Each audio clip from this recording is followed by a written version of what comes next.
Venice rises on an archipelago of small islands, separated from each other by important networks of canals that have undergone such transformations throughout the centuries as to alter the ancient configuration of the city.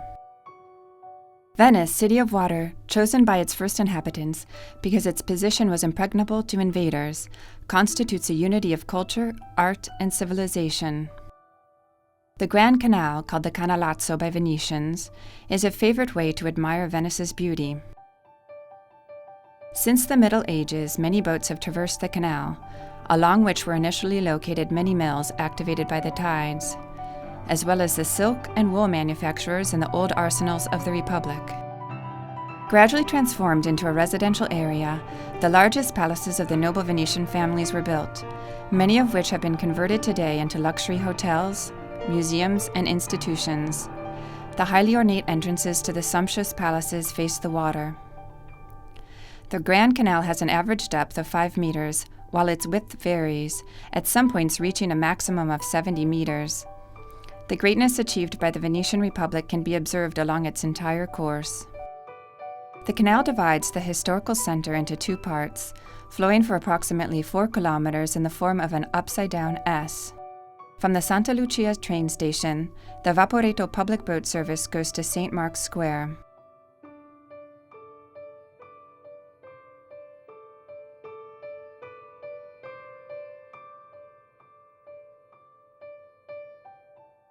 The fascinating history of the Doge's palace, center and symbol of Venetian political activity, includes devastating fires that have led to significant renovations and changes throughout the centuries. The palace is an example of Venetian Gothic civil architecture.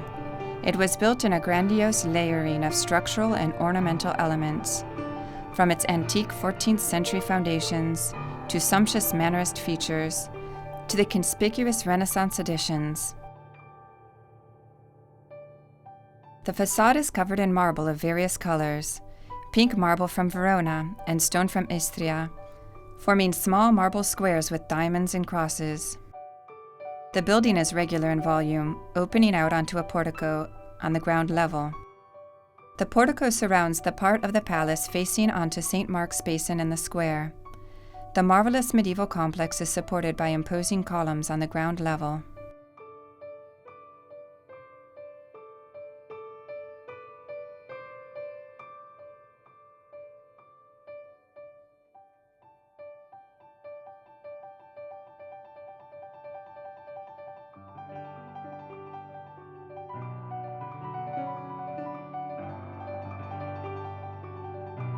Ensconced in every corner of the Doge's palace are a variety of high-relief Gothic sculptures of biblical inspiration.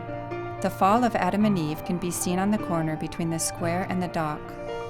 Together with St. Mark's Basilica and the square, the Doge's palace forms part of one of the world's most famous settings.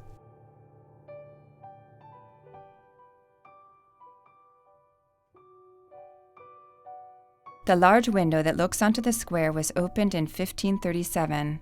The Doge Gritti, the winged lion, as well as statues of Mars and Neptune can be found above the balcony.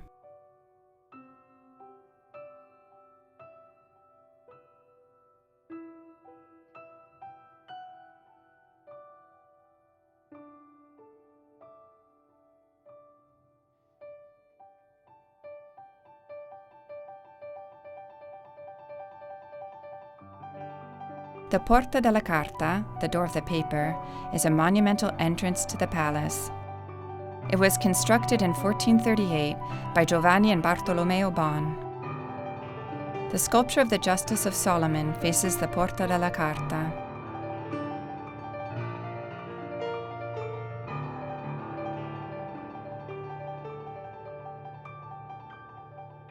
The central sculpture depicts a winged lion in front of which the Doge Francesco Foscari kneels.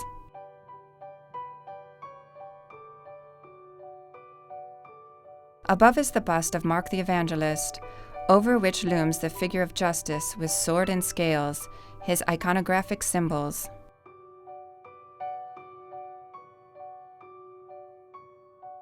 The statues of Justice above and of Temperance, Fortitude, Prudence, and Charity in the lateral niches are all symbolic.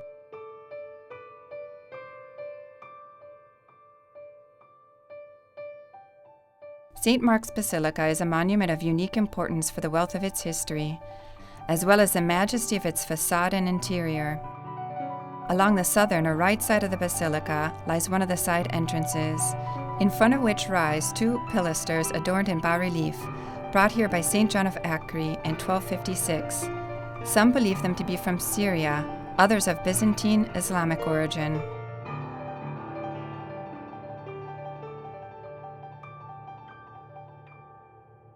The walls have a parameter of marble and columns.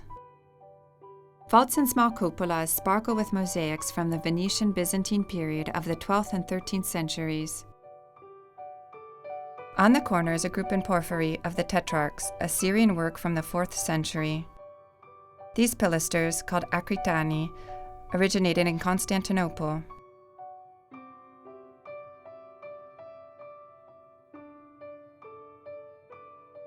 The surviving elements from the ancient doorway include two lions and prophets, which have since been placed in the Zen chapel, along with two griffins. The present St. Mark's Basilica was originally only a small church dedicated to St. Theodore. In the year 820, the relics of St. Mark were brought from Alexandria in Egypt to Venice, an event which led to the rebuilding of the ancient church. The facade develops horizontally and is structured by a double row of 5 arcades. The entire length of the facade is divided by a terrace with baluster. Each portal depicts specific moments of the story of the recovery of St. Mark's body.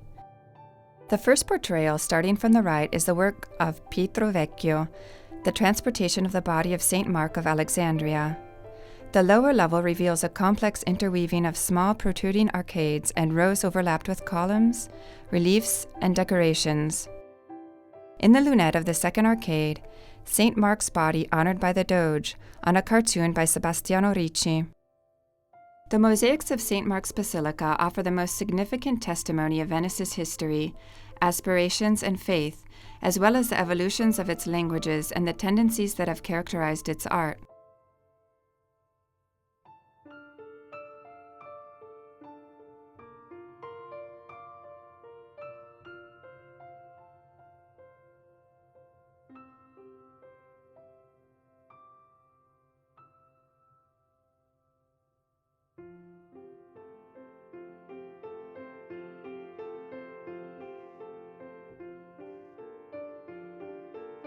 The vignette over the architrave of the door of Sant'Alipio, with a mosaic depicting the translation of the body of St. Mark into the basilica.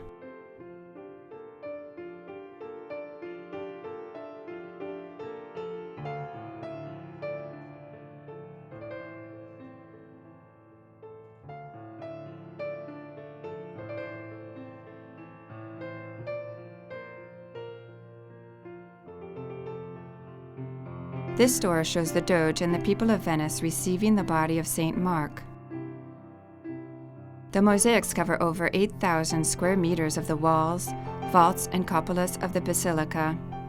Essentially Byzantine in architectural conception, the basilica finds in the mosaic its natural complement.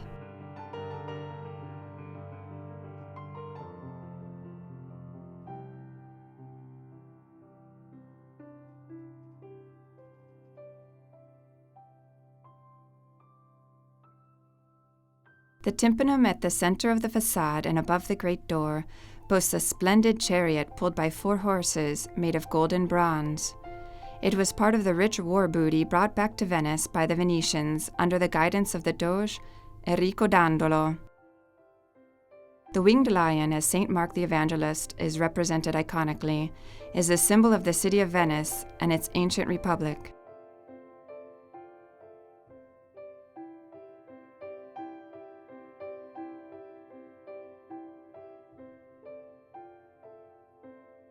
Beyond the sculptural elements inherited from a more ancient facade, we note the presence of pieces of war spoils that have been integrated into the 13th century decorative scheme.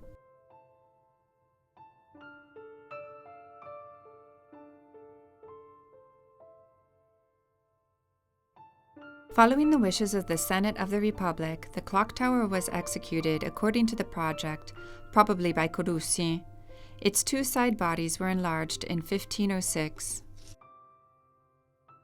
The clock indicates the hours, lunar phases, and the movement of the sun and the zodiac. The celebrated elements are the Virgin inside the niche,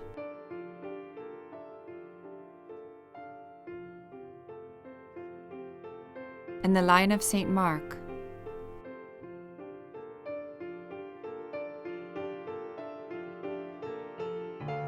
The hour is rung by Moors, 2 bronze statues that beat a large bell with long hammers.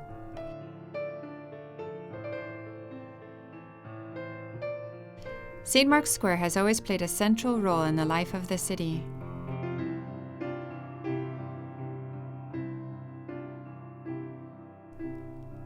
There are 50 arcades that support the 2 rows of loggias of the old office of the procurators. The wing of the new office of the procurators was built in order to house the offices of the 9 procurators of St. Mark.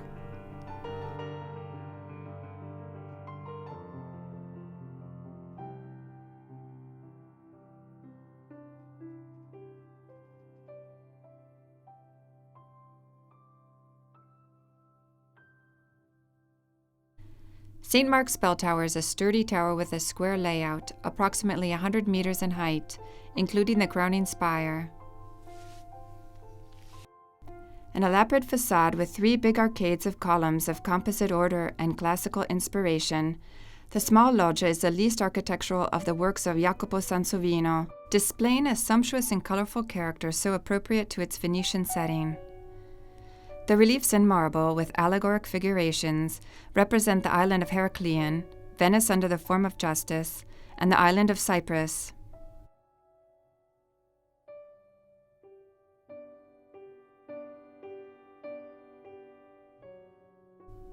The elegant bronze gate is the work of Antonio Gai.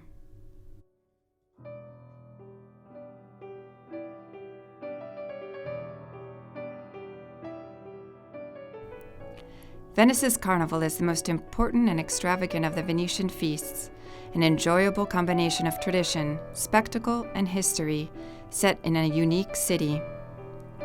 The city and its public squares, big and small, are transformed into an immense theater where any and every kind of mask can be seen on parade.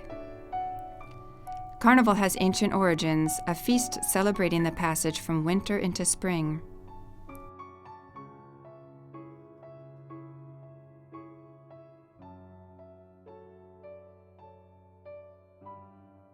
The artisans who made masks were called mascherieri up until the time of the Doge Foscari, and possessed their own charter. They belonged to a fringe of the Painters Association, and were helped in their work by shield painters, who would print painted faces upon the plaster masks. These faces were often ridiculous in nature, but were painted with attention to detail. Venice truly earned its reputation as the city of the carnival in the 18th century, when thanks to its parties, shows, masks, theaters, and casino, it became a tourist destination for all of Europe, welcoming thousands of visitors eager to participate in its unique and lively atmosphere.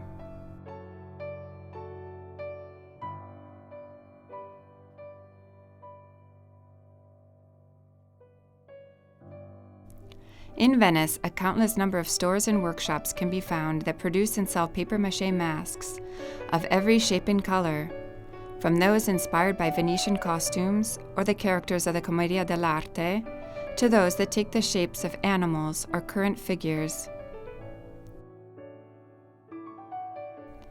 The mask was used not only during the carnival season, but also for various other occasions throughout the year. Masks could be worn during the 15 days before the Ascension, and by special dispensation were used until mid-June. In addition, the wearing of the tabaro and bauta, as Venetians called their carnival cloaks and masks, was allowed during all of the most important public events, such as official banquets or feasts celebrating the Republic. The bauta is composed of a long black cape called the tabaro, a black three-cornered hat, and a white mask called the larva. The charm of Venice's masks remains intact even today, and it is impossible not to be enchanted by the numerous shops and stores selling every type of masks, from traditional ones to the refined and elegant, true works of art. The souvenir par excellence, It cannot fail to captivate any visitor who happens to pass down Venice's alleyways.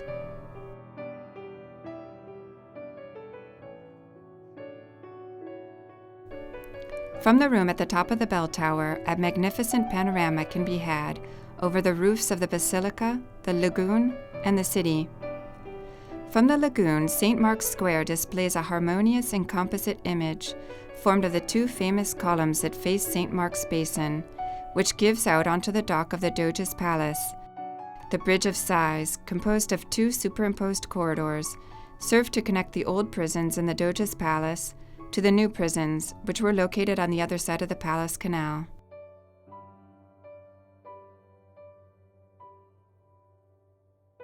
Its arched profile, suspended over the water of the Palace Canal, forms one of the city's most famous images. The canal under the Bridge of Sighs gives directly onto the Grand Canal and is a favorite location for gondoliers. The gondola, a type of boat unique to Venice, is 11 meters in length and weighs more than 600 kilograms. It can be maneuvered easily and lightly by just one person and has become, for millions of tourists, the true symbol of Venice. It gets its name from the Latin word cuncola and is easily steered by one gondolier with just an oar. Due to its lightness and the particular shape of the boat's bottom, it displaces very little water as it moves, and consequently does not create large waves.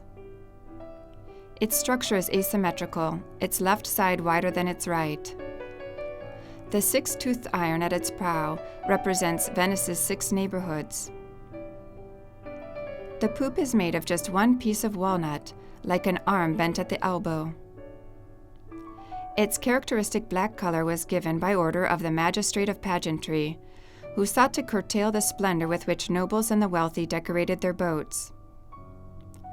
The city of Venice is divided into 6 neighborhoods called sestieri: Dorso Duro, Santa Croce, San Polo, San Marco, Canareggio, and Castello, extending over 118 small islands linked by 354 bridges and divided by 177 small rivers and canals.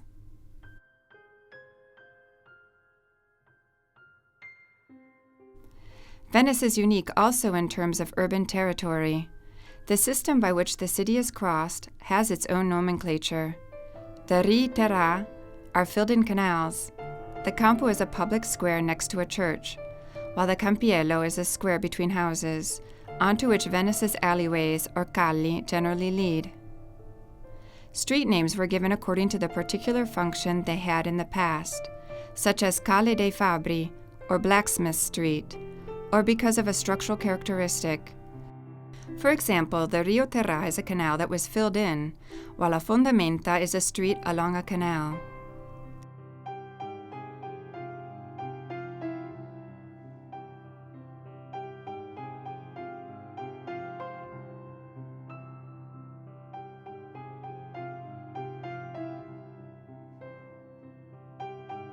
Every bridge offers a different glimpse of the city, a particular viewpoint that frames a slice of history, sometimes recent. The houses are set one against the other because of lack of space, a determining factor in building development. Houses rise in height with narrow interior staircases.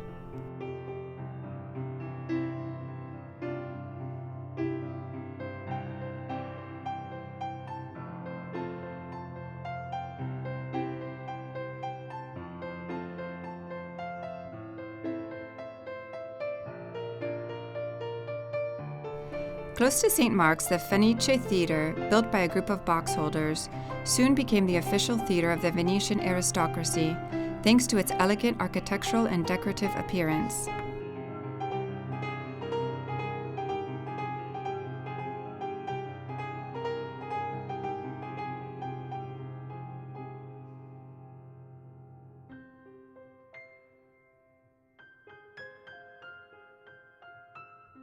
The Church of St. Moses, also in St. Mark's neighborhood, has an elaborately sculptured facade.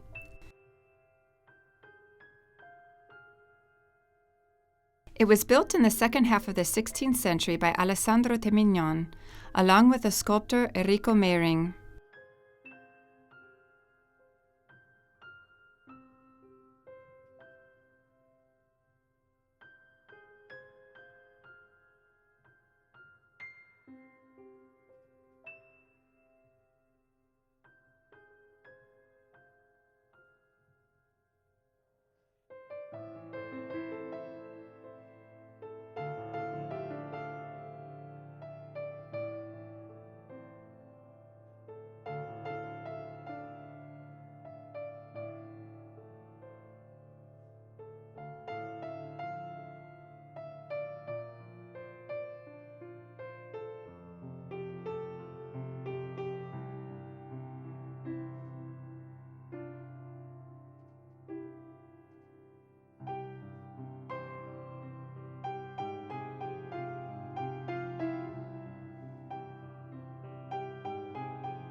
The church, originally united to St. Mark's and conceived by Gambello, was built during the 15th century in Gothic style to then be completed by Mauro Codussi, who added a facade in white stone composed of several rows in a typically Renaissance style.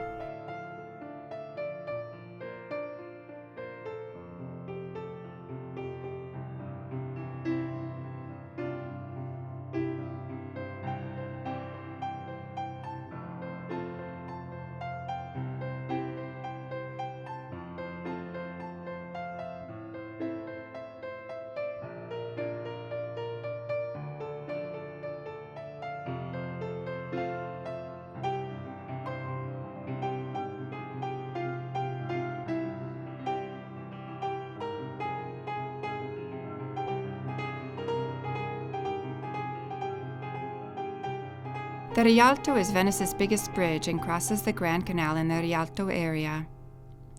Originally called the Coin Bridge, it was built near Venice's Old Mint, with the financial activities of the Venetian bankers concentrated nearby. The present version, the result of its sixth reconstruction, and the city's first stone bridge, dates to 1590 and is the work of the architect Antonio da Ponte.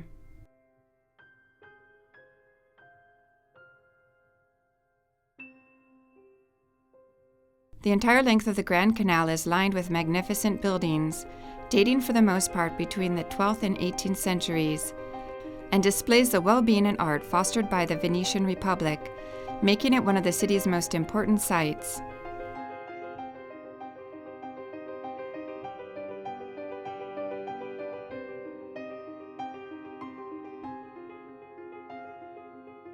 Byzantine art blended with earlier tendencies in order to create a Venetian Byzantine style, characterized architecturally above all by long arcaded loggias with rounded or elongated arches, as well as by the abundance of marble in various colors. These elements are particularly well preserved along the Grand Canal.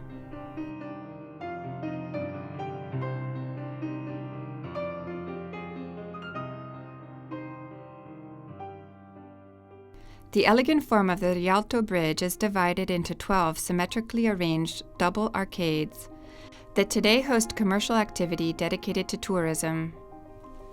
The construction of bridges was an inevitable and necessary means of facilitating movement from one bank to the other. Venetians were able to transform a necessity into an opportunity to further beautify an already magnificent city. The first Rialto bridge, called the Coin Bridge, was made of wood and was built by Niccolo Barattieri. Antonio da Ponte's design was preferred to those of more famous architects, such as Michelangelo, Sansovino, and Palladio. The bridge was completed in 1592.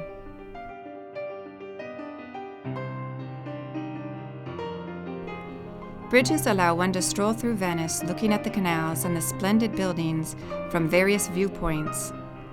They tell the city's history and the transformations that it has faced throughout the centuries. The Grand Canal can be seen from the 25 arcades of the Rialto's Fabbriche Nuove, a building originally dedicated to commerce.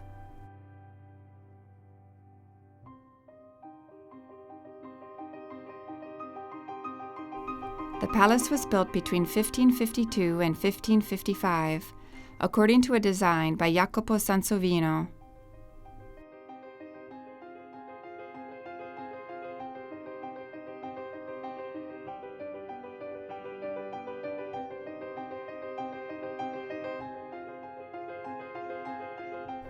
The square of the fish market opens onto the Grand Canal with a broad view of the palaces on the opposite bank. The fish market is a colonnaded building with wide Gothic arcades and an upper arcaded loggia. It was built in 1907 in the neo-Gothic style, following the design of Domenico Ruppolo and Cesare Laurenti. Today, the large colonnade is home to the fish market. Its location on the Grand Canal and the Beccarie Canal allows goods to arrive there easily.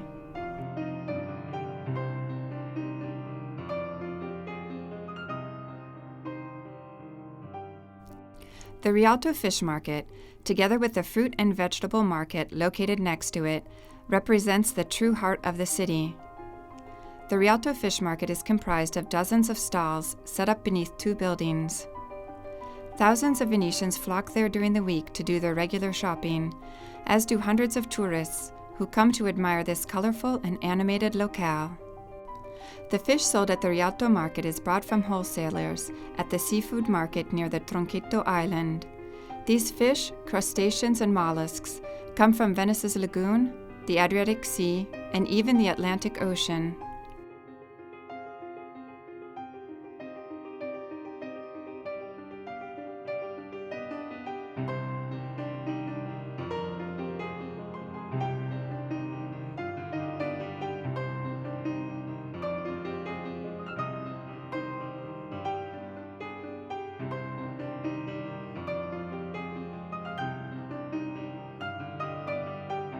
Next to the fish market, we find the fruit market, which quickly gained a social and economic importance extending beyond the city proper.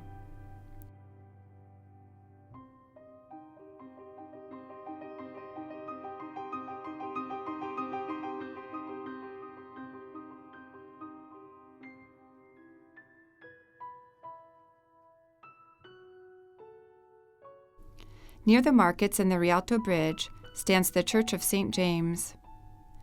It dominates the Rialto market with its clock, its characteristic sundial and its main facade, the small walled belfry, and its original Gothic colonnade, the only example left in the city, embellished with exquisite capitals.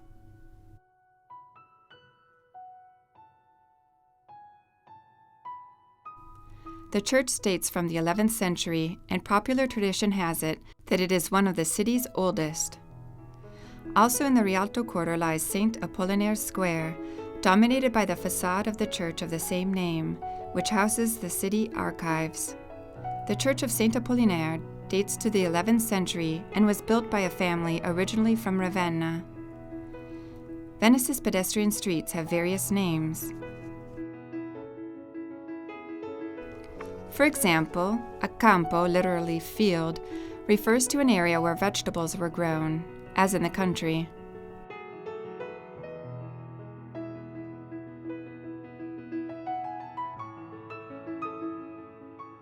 Rami, or branches, are little streets, usually dead ends, that branch off of larger streets. They lead to courtyards or piers. The cali are pedestrian streets that link the campi and campielli by means of bridges. The fondamenta, or embankments, follow the canals, and are called thus because they support and protect the foundations of the palaces.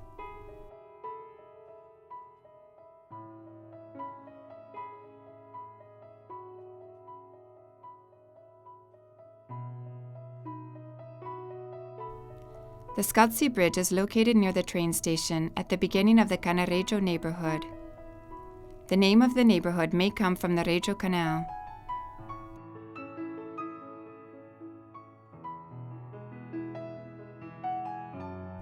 The Scalzi Bridge was built of stone in 1934 to replace the original 19th century iron bridge.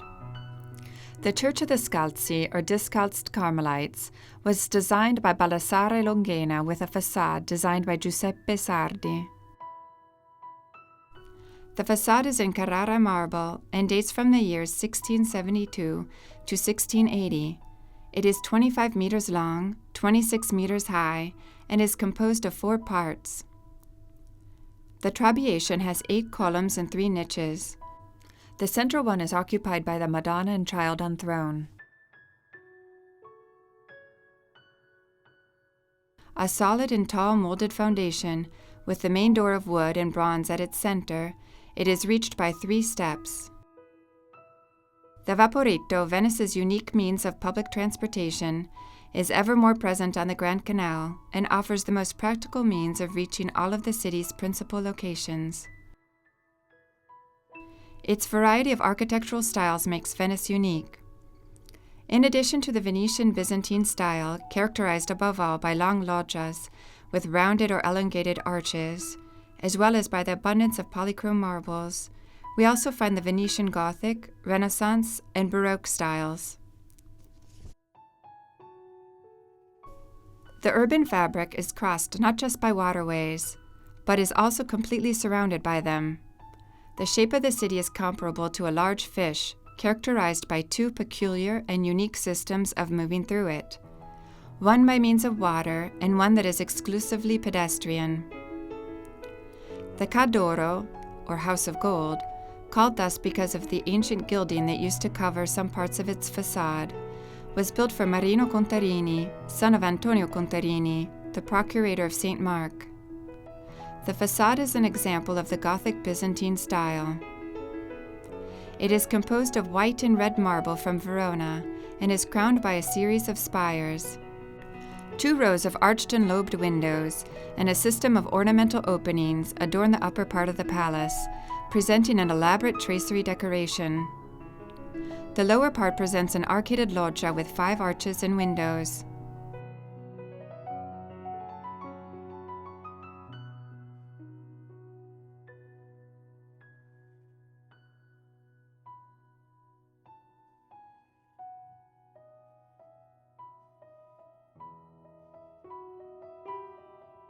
Moores Square owes its name to the statues of merchants that decorate one of the walls of the adjacent buildings. The figure on the corner with the improvised nose of rusted metal that was added in the 19th century is Mr. Antonio Rioba. The stone figures, damaged by time, can be seen on the walls on the eastern side of the square.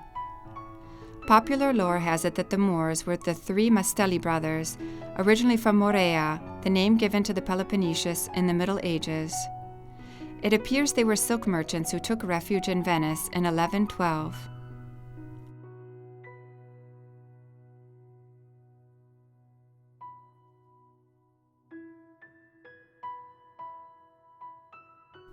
These statues represent the Moors, the brothers Rioba, Sandi, and Afani, whose names are inscribed above their heads. Venice possesses a remarkable variety of ancient wells. The Venetian-style well is a complex structure that functioned both as a cistern, that is, as a recipient for keeping water, as well as a large filter for purifying rainwater. The Church of the Madonna of the Orchard is situated at the outer periphery of the neighborhood, at the very edge of the city. The square onto which the church faces is one of Venice's last to have preserved its chevron paving in terracotta. The door surmounted by a pointed arch with sculptural decorations in white stone representing St. Christopher above, and on the side the Madonna and the Archangel Gabriel. The church is an important step in learning about the painting of Jacopo Robusti, better known as Tintoretto, who was buried together with his children in one of the church's chapels near the altar. The slopes of the facade's lateral walls are decorated by a procession of 12 3-lobed niches containing the statues of the 12 apostles.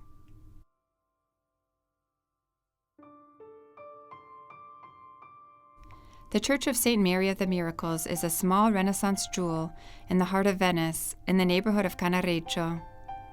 The facade is covered in a marquetry work of precious marble of various colors and is adorned with a splendid colonnade in perspective and semicircular pediment. A central door surmounted by 2 large windows. The church was designed by Pietro Lombardo. It was constructed between 1481 and 1489 in order to give a worthy home to the icon of the Virgin, one of the saints who was venerated beginning in 1408 for her miracle-working powers.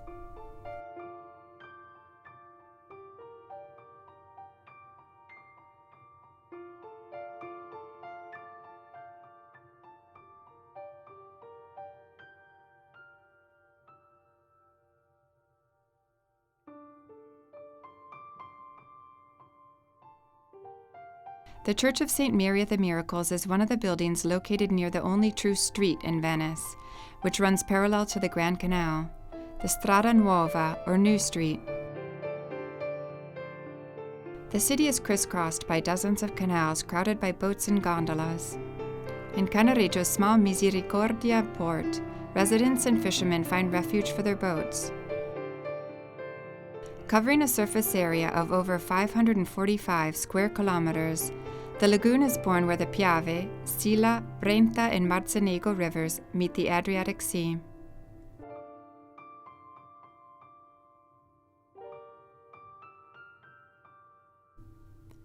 The lagoon is a complex and diverse world, an expanse of water that contains mysterious and unique features that are fully known only to the fishermen who inhabit the lagoon. Numerous islands, big and small, make this ecosystem one of a kind.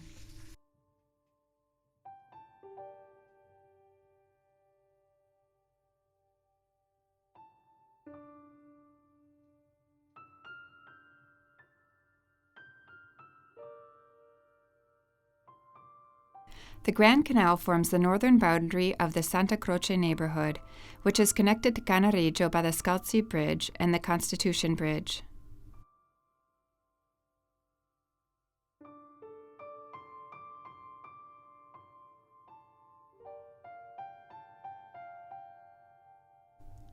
Today, the neighborhood lives mainly on the flow of tourists, who cross it between Rialto on one side and Piazzola Roma and the train station on the other.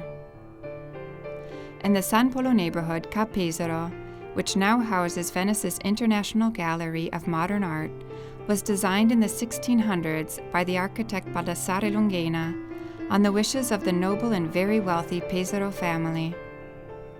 Ca' Pesaro is one of Venice's most beautiful Baroque palaces facing onto the Grand Canal. Its facade, embellished with low-relief sculpture and statues, makes it unique.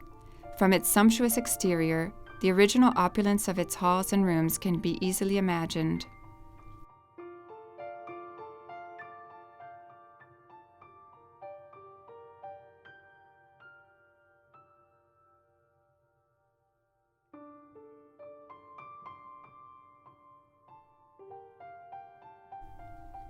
In the San Polo neighborhood, the so-called Friars Island has as its artistic and spiritual center the majestic Basilica of the Friars, which stands next to the ancient convent of the Friars Minor Conventual. The tripartite facade is characterized by its crowning of straight lines and curved arches. The main doors are adorned with statues and reliefs, including Bartolomeo Bon's Madonna with Child and St. Francis.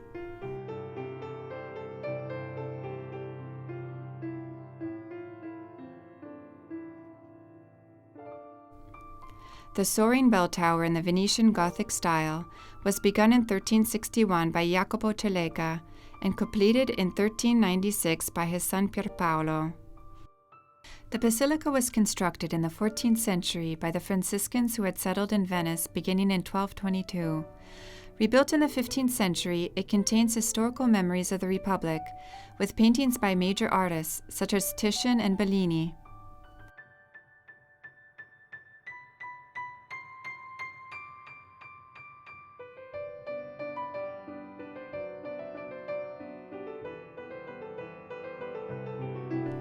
The Church of St. Roch in the San Polo neighborhood was designed by Bartolomeo Bon, overseer of the Procurators of San Marco.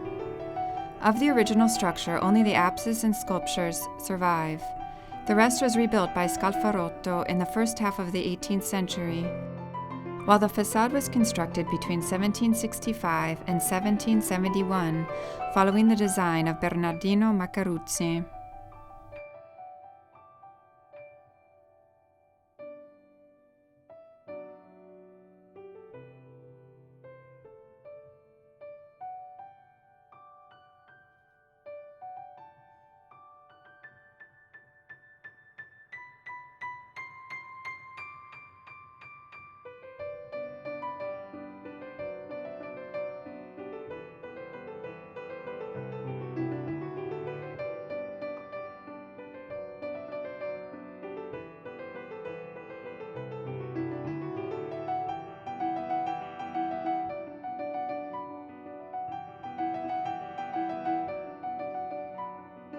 With its ornate facade in Istrian stone embellished with statues in the Rococo style, the 16th century Church of St. Eustace, work of Domenico Rossi, dominates the Grand Canal.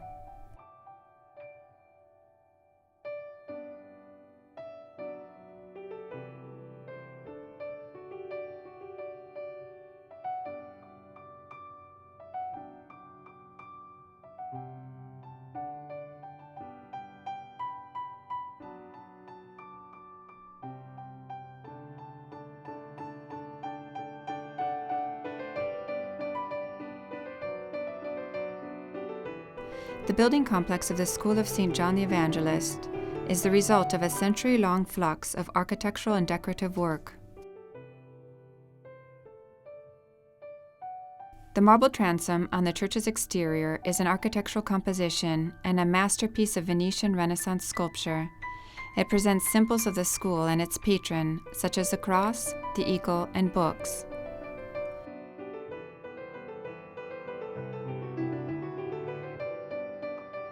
The Castello neighborhood lies on the eastern part of the city and includes Venice's entire tail up to the Arsenal.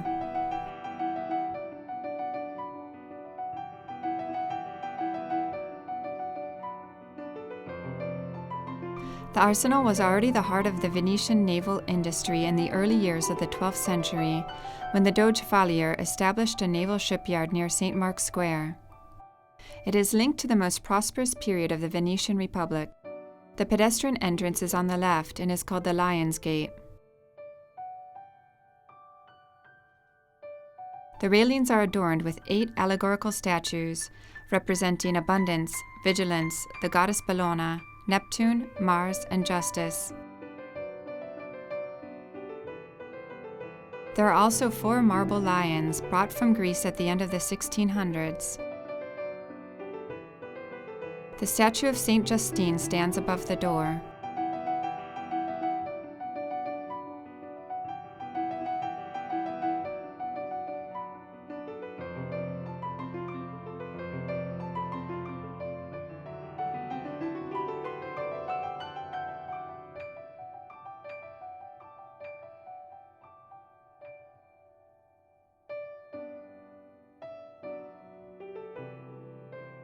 The construction of the entrance towers of Venice's old maritime military arsenal, begun in 1473, corresponds to the 3rd major phase of development, during which the final expansions were carried out.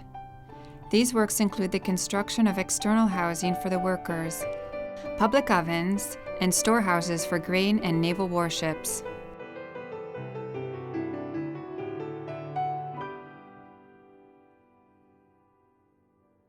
The Basilica of Saints John and Paul, also in the Castello neighborhood, was constructed by the Dominican friars and was dedicated to 2 Roman brothers who were martyred in the 3rd century. The Basilica of Saints John and Paul was built in the Gothic style, a feat of construction that lasted almost 200 years, between the 13th and the 15th centuries.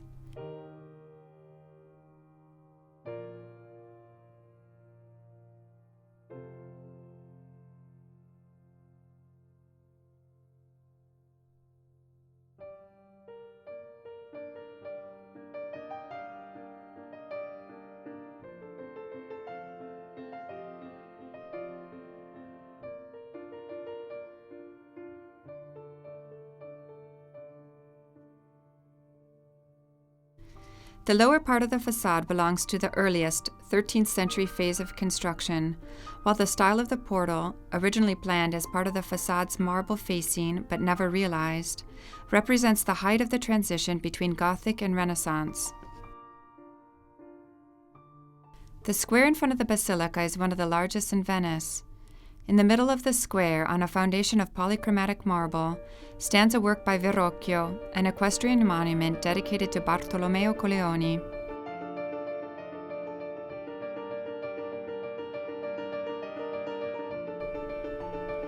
In the Venetian dialect, squero is a shipyard for small wooden boats. The tradition of the squeri is as old as Venice. Their name derives from a work tool, the square, in Venetian dialect squara. The squero features an apron inclined toward the canal to provide access to the boats, with a wooden construction at the back called the tesa, and is enclosed by a fence.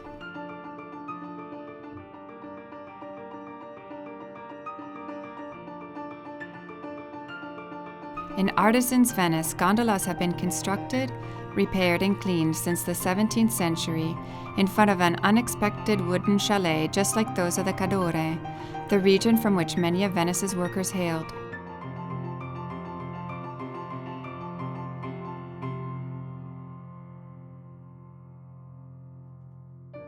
The city's largest island, the Giudecca, is separated from the historical center by a large and deep canal of the same name. It used to be called Spianalonga, or Long Clearing, because of its long and narrow shape. The Stucchi mill was built following the design of a German architect. Ownership of the property has recently passed from the City of Venice to the Acquamarcia Company, who plans to restore it and to put it to a new use.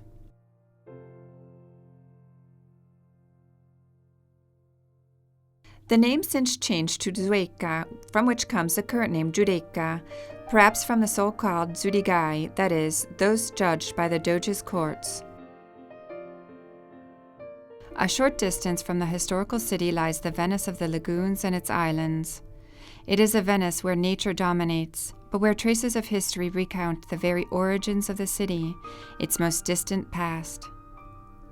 The ferry boat is the ideal means of getting to the islands.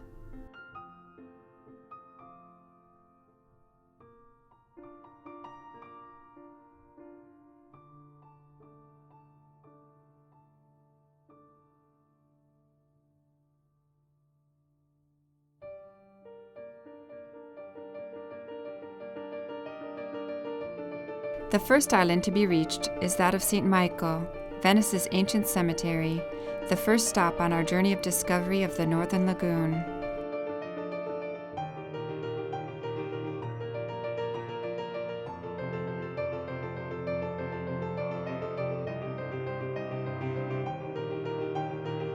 The lagoon is a wide expanse of water and half-submerged land, where the landscape changes with the ebb and flow of the tide. The traditional boats are always there, the colors of the water, sky and earth, mixed with the buildings of the city.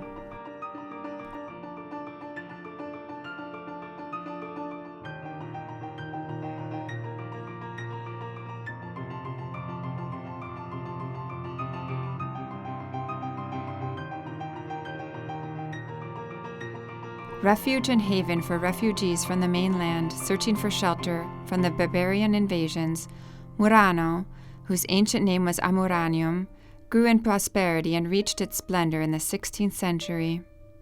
With the edict promulgated by the Doge Tiepolo in 1291, the island of Murano was officially declared an industrial area and soon also became the world capital of glass production.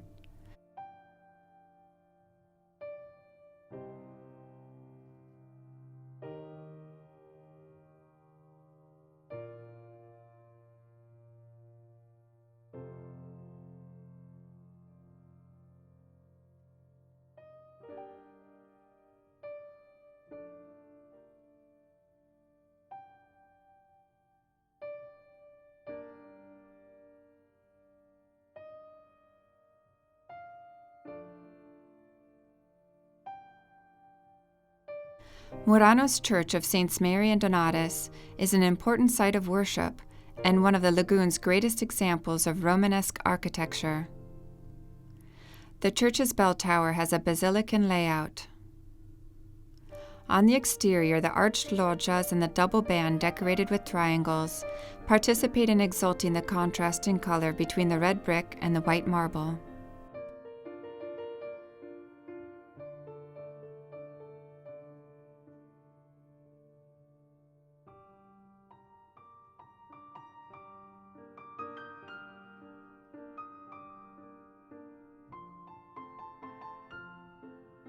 The origins of the glassmaking arts in Venice date back from before the end of the first millennium. Archaeological excavations have brought to light fragments indicating the presence of such activity on the island of Murano already in the 7th century AD. Out of Murano's furnaces came every kind of glass product, appreciated all over Europe for their extreme refinement. Their beauty was such that they have been immortalized in the works of the greatest Venetian painters.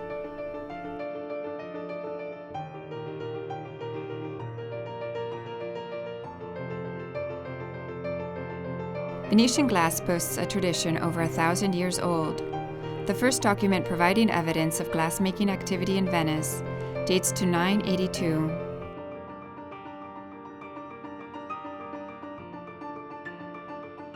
This enormous historical and artistic heritage grew with the production for export of important items inspired by the history of Venetian glass.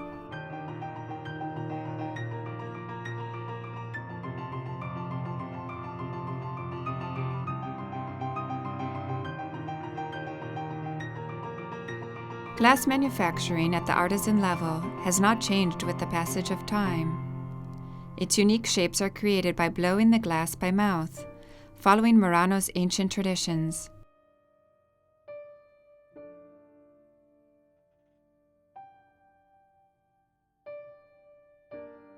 No more advanced techniques have been invented beyond the pipe used to blow glass. The result depends above all upon the skill and artistic tastes of the artisan glassmaker.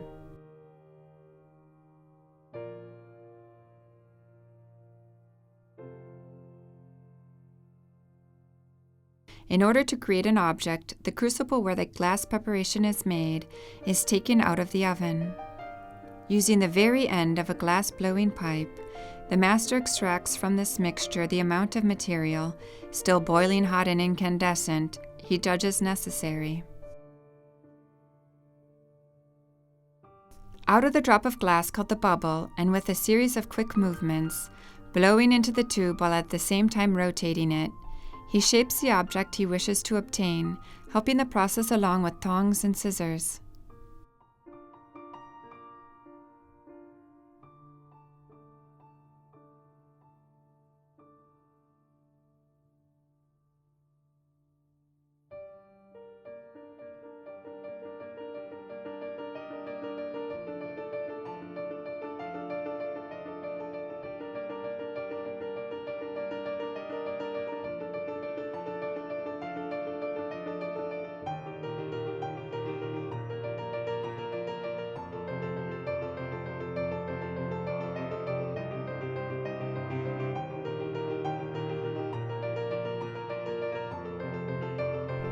Another important island in the lagoon is Burano, a typical fishing community, built on 4 of the lagoon's small islands connected to each other by bridges. One of the main features of the island is its multicolored houses, a tradition that perhaps arose as a reaction against Burano's humid and misty climate, dense with the fog so common to the lagoon. Another explanation is that the different colors of the houses, which have by now become the island's distinctive feature, once served to delimit property.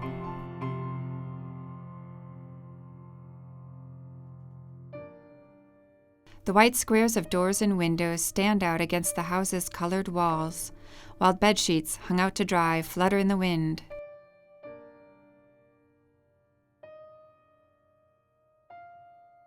The small island seems to have preserved its rhythms and traditions untouched by time.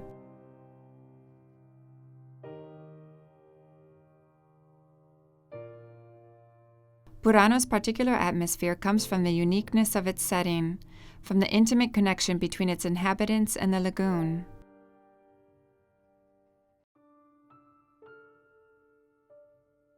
Burano takes its name from the Boreana Gate, which is found to the northeast of the island, and from which the cold wind of Bora blows.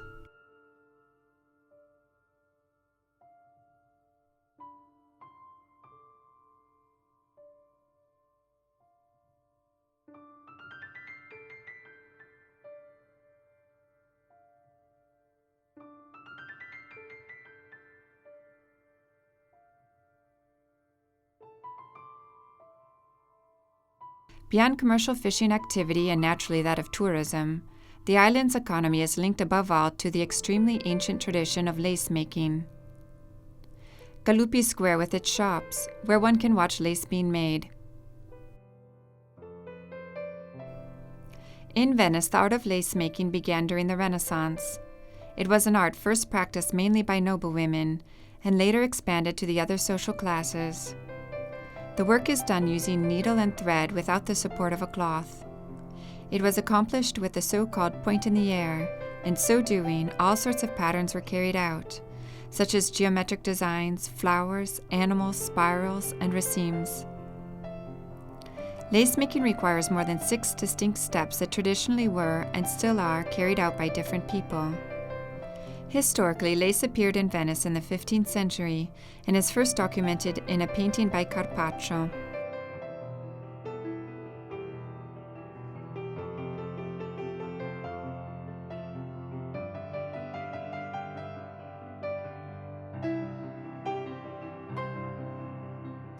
A short distance from the historical city lies Venice's Lagoon, a wide and quiet expanse of water sprinkled with half-submerged lands, where the noises of the city give way to silence. 100 islands emerge from the waters of the lagoon. With its splendid palaces, its religious monuments, its splendor and refinement, Venice is an invaluable treasure on the water, a symbol of the perfect synthesis between man and nature. Venice, city of singular and unmistakable appearance, together with its lagoon, are World Heritage Sites since 1987.